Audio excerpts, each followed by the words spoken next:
can't relate to that.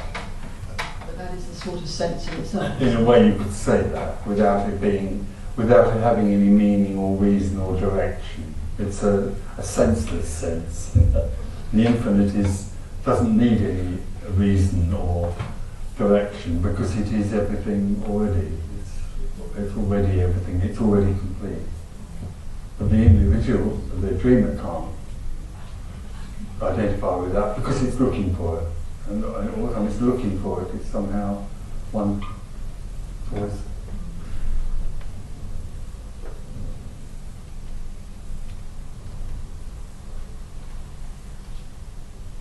And this is not a sudden new message. This, in the history of or the apparent history of the apparent world in which we apparently live, this apparent message has always been communicated, but hidden.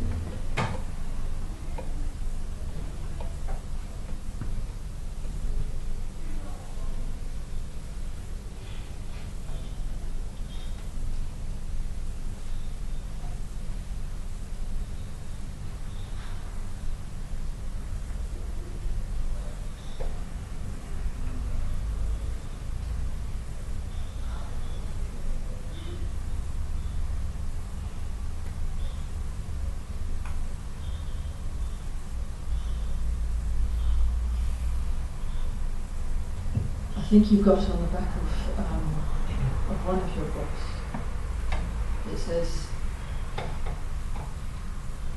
it doesn't require that we change our lives in any way. It's just a different perception of what it is that is living, which resonates. Yeah.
I know you said that clarity isn't. Is it working? Yeah. I know you said that clarity isn't the same thing as liberation, but what you're saying seems absolutely clear. Yes. And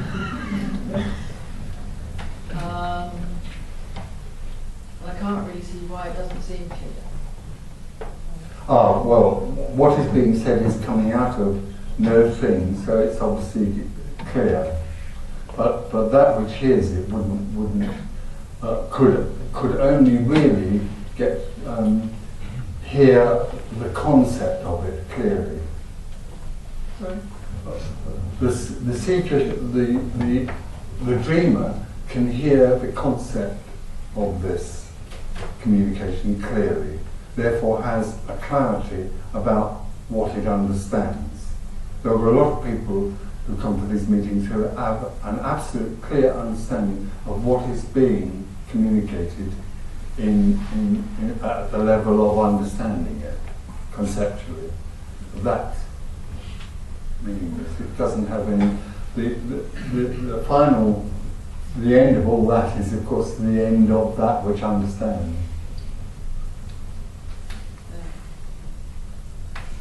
So there's no longer anything sitting here that understands anything anymore. But But anything that is questioned, response comes out of no thing, therefore it comes out of absolute clarity.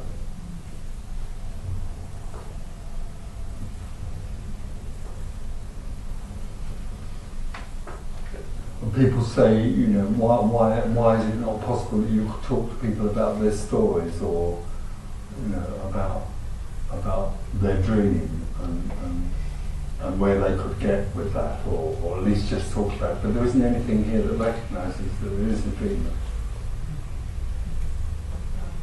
It can hear, you know, people confirming that they dream, and there would be a response to that.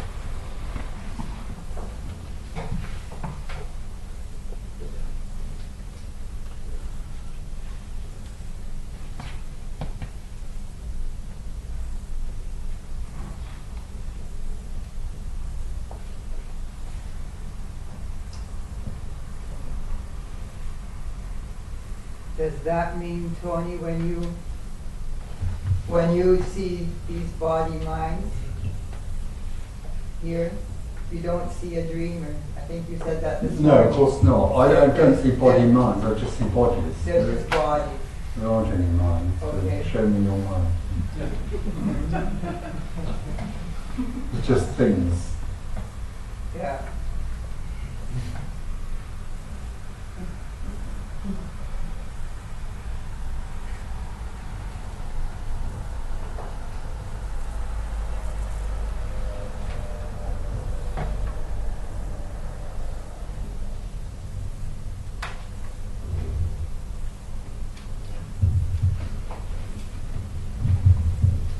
How is it that you see your own body, your own physical I don't body? see my body, I don't have one.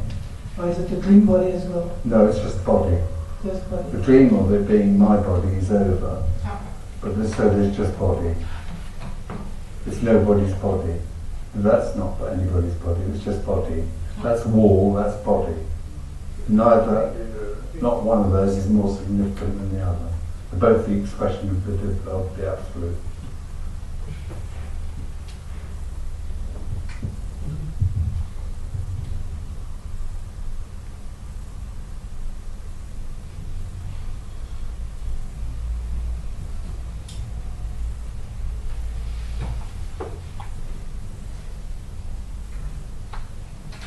Do you want to do mine?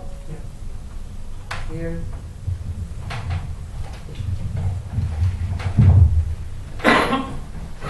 Is there a fear to have no location? Yeah. I feel a sort of fear. Or Yeah. if it is really true what Tony said. Yeah. Oh, absolutely. It's recognised by many people almost right away, or many people recognise this as a very frightening message. There's oh God, you know, there's a recognition. That means I don't exist and I have no location. It's wild. It's chaos. It is chaos. This is order and chaos, but it is chaos as well. You know, we want to think it's order, but it's order and chaos. So the recognition is I will be lost in that chaos.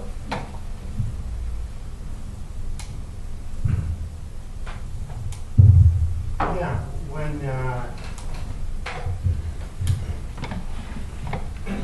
the dreamer's journey comes to an end,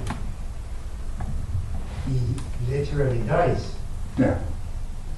and that is frightening. Yeah. For the dreamer. Yeah, because he's left with nothing. Oh no, he isn't left with nothing. There's no dreamer. It's frightening up until there's no dreamer. When there's no dreamer, there's nothing that's frightening. Yeah, but from one side of the river, it's frightening. Yeah.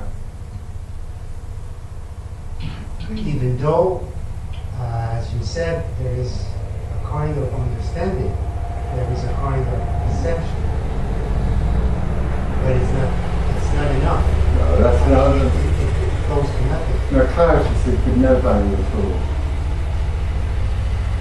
The only thing about clarity is it's sort of relieving for a little while.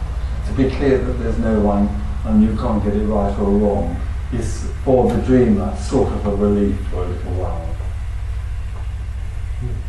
all relief for the dreamer, unfortunately, is temporary. Because unconditional love will not allow the dreamer to stay comfortable. Unconditional love is continually prodding the dreamer.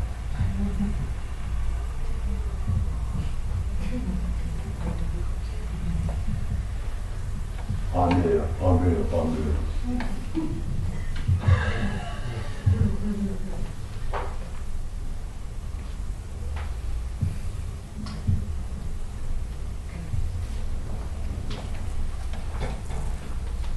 But the opposite is also possible, isn't it? Well, everything is possible, but it's also only an appearance. Everything is only an appearance. The opposite of whatever is being said to you is also only an appearance. The fear is an appearance also. Yeah. And the opposite also. What is the opposite? The opposite, like, you know, I know fear also, but also burning desire for a burning desire. As in also an appearance. As liberation is, of course. Liberation is pure appearance. Is another appearance. Not real or unreal. There's no such thing as a seeker and liberation and separation. No, but it's also on an energetical level. It's like, well, the burning is like an energy in the body going on. Yeah. And it's an appearance. Yeah. Mm-hmm. It's one disappearing as burning.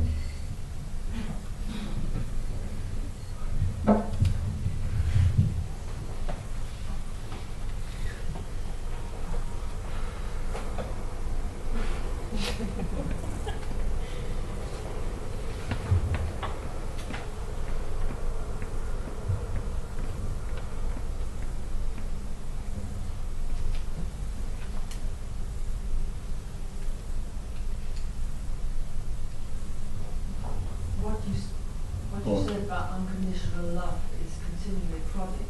Yeah. Something extraordinarily good. Yes.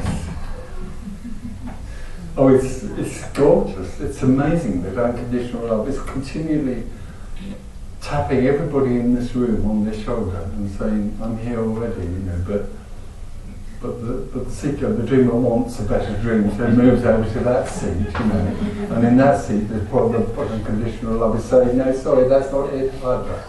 It's gorgeous. It's so beautiful. You could say in a way that unconditional love is totally and utterly ruthless, in a sense. It won't let you settle until you don't exist, until you die. It won't let you settle until you die.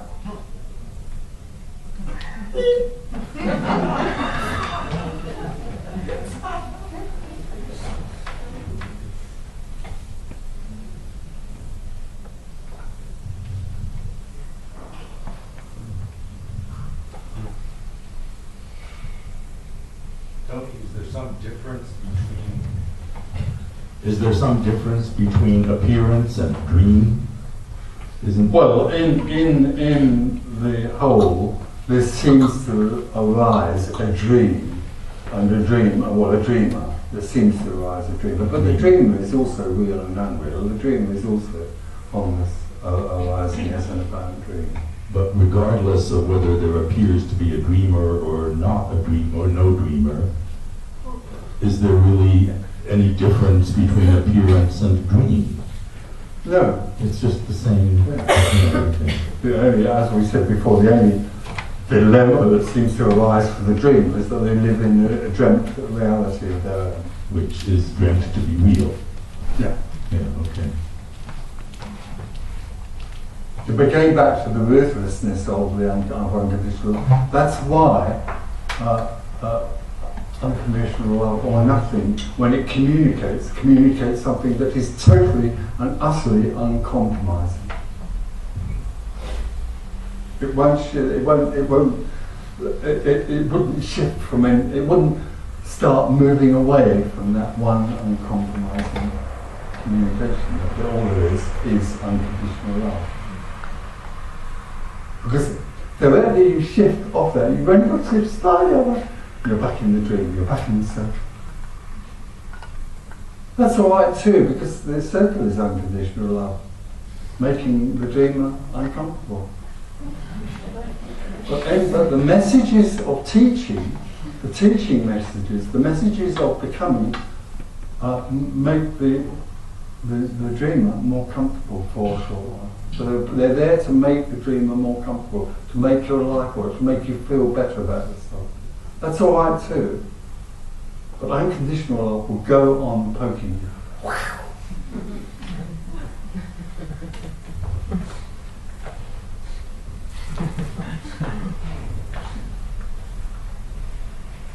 Why does it poke some quicker than others?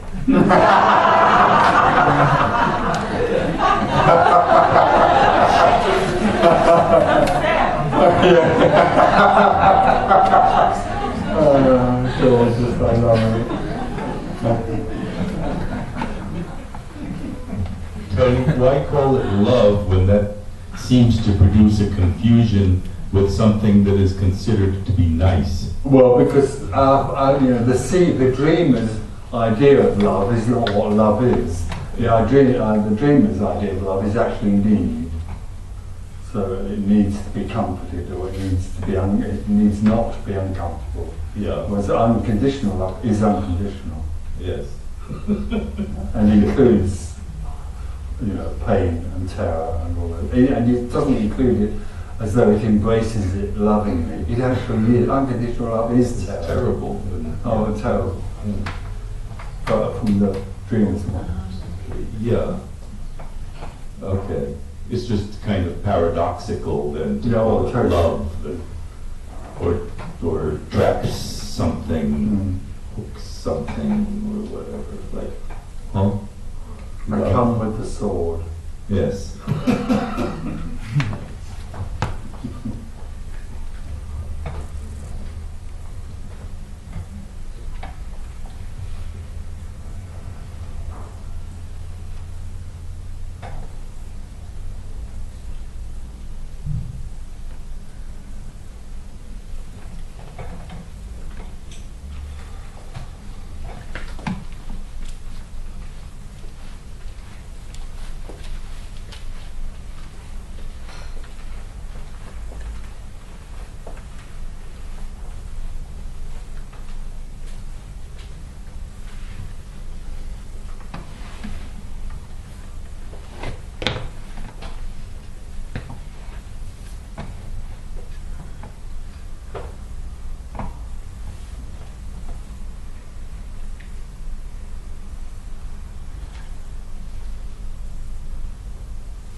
Yeah, please.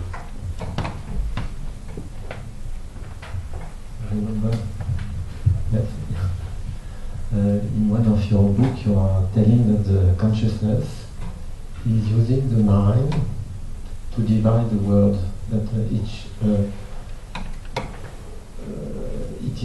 the mind is a tool for allness. The brain. The brain. Okay. To separate the things. But can we think that the allness or the consciousness make this choice for each one of us to be in a duality? It's a lovely idea. It's bullshit. I don't use the word consciousness. I think it's a very confusing word. I'm not. What do you mean by the word consciousness? I want to say allness. Oh, okay. The wholeness is completely without intention. wholeness doesn't need to be having intention because wholeness is already whole. Because it's already whole, it would not need any intention to be more whole or less whole. So all there is wholeness. For me, the word consciousness somehow is related to the word awareness. So I don't use the word consciousness. But the brain is simple, and all there is nothing or wholeness, and out of that arises an apparent brain, which is a functioning computer. And the brain runs that. But of course, the source of that is nothing. So when I say it runs it, what appears out of that is very much influenced by the brain. Feelings and perceptions and so on. So it's very difficult to accept that okay, we have no choice and no intention. Well, there is no individual. There is no one. Yes. No, it isn't that you don't have any choice. This isn't a message saying that that you can do nothing and you have no choice. That would be dualistic. There is no you. There's no one. There's no choice. There's only what seems to happen. At the level of wholeness, also, there is no meaning, there is no intention, there is no choice, there is no. Why would there be? So this wholeness is a total chaos. Total chaos. Yes. Okay. Very frightening. No. Because in all religious scriptures and all, it is spoken about harmony of the things. It's sweet, isn't it? It's lovely, it makes you feel good.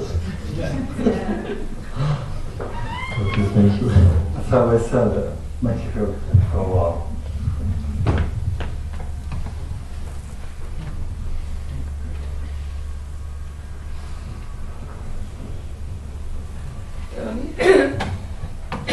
Here.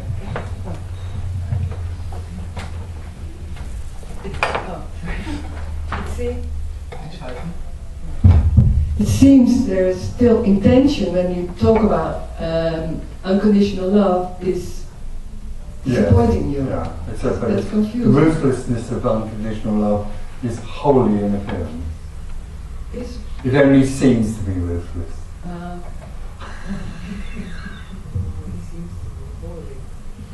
There only seems to be a prodding, there only seems to be pain in being separate, there only seems to be a longing to be a one. It's not real.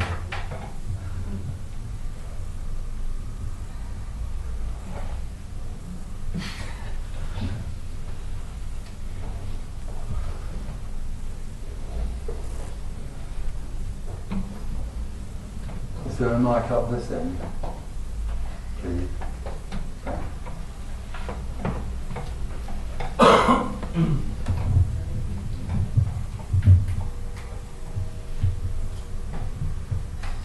if wholeness is now and perfect, then it's clear it's not going anywhere. No. It never has It takes gone. the whole linear thing Absolutely. Out the window, yeah.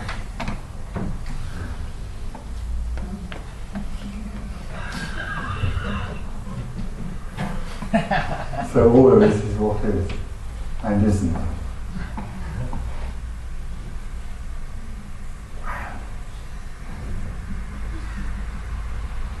That's the, in a way you could say that, it's not really a shock, but that's what, initially in liberation, that's the sort of, oh God.